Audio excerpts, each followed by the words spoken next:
माधवपुर गांव के किनारे एक पुराना पीपल का पेड़ था। गांव वाले कहते थे कि उस पेड़ के नीचे रात को कोई नहीं जाता, लेकिन उस बात को ज्यादातर लोग अफवाह समझते थे। शाम का समय था। श्यामू काका, जो गांव के सबसे बूढ़े और समझदार आदमी थे, चौपाल पर बैठे हुक्का पी रहे थे। तभी किसी ने आकर बताया, काका, आपका बैल कहीं दिख नहीं रहा। श्यामू काका चौंक गए। बैल तो उनके लिए परिवार जैसा था। वो तुरंत लालटेन उठाकर उसे ढूंढने निकल पड़े।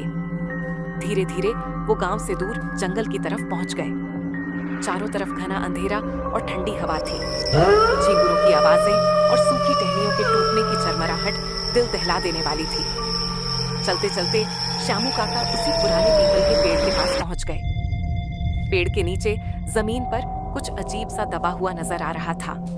वो मिट्टी को हटाने लगे। धीरे धीरे एक पुराना मिट्टी का घड़ा निकला। जैसे ही काका ने घड़े का ढक्कन हटाया, उसमें से काला धुआं निकलने लगा।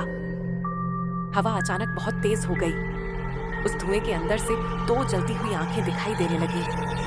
काका घबरा गए, लेकिन तभी पेड़ की जड़ें हिलने लगी।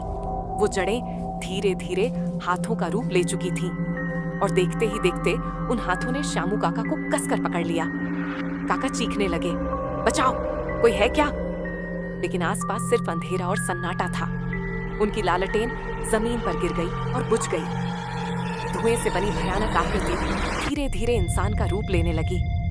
उसके चेहरे पर दांतों की डरावनी मुस्कान थी। काका का पूरा शरीर पेड़ की जड़ों में समा गया।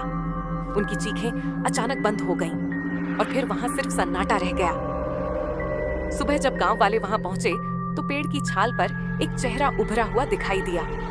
सब हैरान रह गए। आज भी गांव वाले कहते हैं, जो भी रात को उस पीपल के नीचे गया, वो वापस कभी नहीं लौटा।